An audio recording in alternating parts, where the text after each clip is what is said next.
Pizza bat. मोटू सेठ धनीदास का इकलौता बेटा था। मोटू खाने का बड़ा ही शौकीन था। वो हर समय बस खाना ही खाता रहता था। उसके पिता के पास बहुत पैसा था, जिस कारण उसके पिता ने उसके लिए 2 बावर्ची लगा के रखे थे।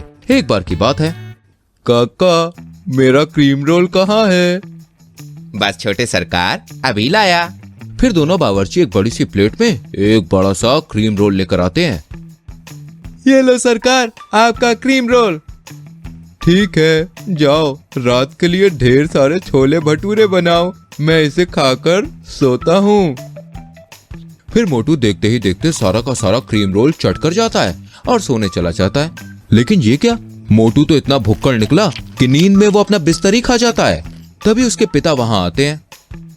बेटा उठ, ये क्या, तू जमीन पर क्यों सो रहा है? अरे बापू, मेरा बिस्तर कहाँ गया? मैं तो आराम से मखमली बिस्तर पर सोया था। कहीं ये नौकरों ने तेरे साथ कुछ किया तो नहीं है? फिर नौकरों के लाख इनकार करने पर भी धनीदास उन्हें ही दोषी मानता है और उन्हें खूब डांट लगाता है। लेकिन अब ऐसा रोजाना होने लगता है। मोटू खूब खाना खाकर मजे से बिस्तर पर सोता है और जब जागता है तो देखता है कि वो जमीन पर पड़ा हुआ है, जिस कारण उसके पिता को रोजाना उसके लिए नया बेड लेना पड़ता है। आखिर ये इसका बिस्तर रोजाना गायब कैसे होता है? अब इसका पता तो लगाना ही होगा। अब मोटू जब सो जाता है तो धनीदास उसे देखने जाते हैं।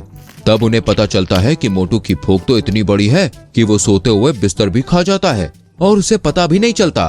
फिर एक दिन, पापा मेरे पेट में बहुत दर्द हो रहा है, डॉक्टर बुला लो प्लीज, बहुत दर्द हो रहा है। सारा दिन हमारी भूख मारकर खूब खाएगा तो पेट में तो दर्द होगा ही ना। तुम चुप रहो, पैसे तो मिलते हैं ना तुम्हें काम करने के। बेटे तू चिंता ना कर, मैं अभी डॉक्टर बुलाता हूँ। फिर धनीदास डॉक्टर को बुलाते हैं और डॉक्टर मोटू का अच्छे से चेकअप करता है। इनके पेट में ढेर सारे लकड़ी के टुकड़े और गद्दे की रुई भरी हुई है, जिस कारण इनका पेट बहुत दर्द हो रहा है। लेकिन डरने की कोई बात नहीं, मैंने इन्हें दवा दे दी है, 2-3 दिन में ये बिल्कुल ठीक हो जाएंगे। लेकिन आपको इस बात का ख्याल रखना है कि आगे ऐसा कुछ भी ना हो, क्योंकि इनकी भूख कंट्रोल करने के लिए मेरे पास कोई उपाय नहीं है। फिर डॉक्टर वहां से चला जाता है। वहीं धनीदास टेंशन में आ जाते हैं कि अब वो क्या करे। फिर वो मोटू के पास 2 नौकर और लगाते हैं कि जब वो सोता रहे तब वो मोटू को खाना खिलाएंगे।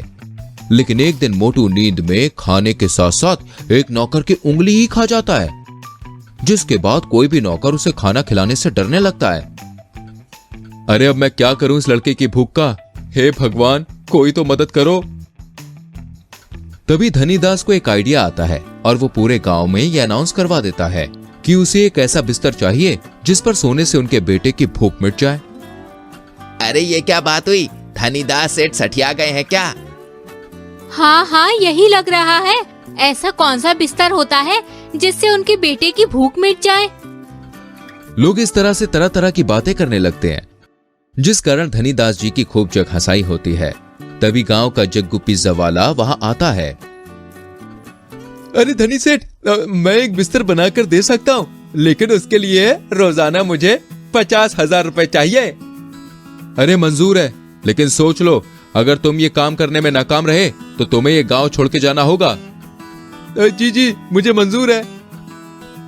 फिर जग्गू अगले दिन एक बड़ा सा पिज्जा बैट बनाकर धनीदास जी को देता है, जिसे देखकर धनीदास जी बहुत खुश होते हैं।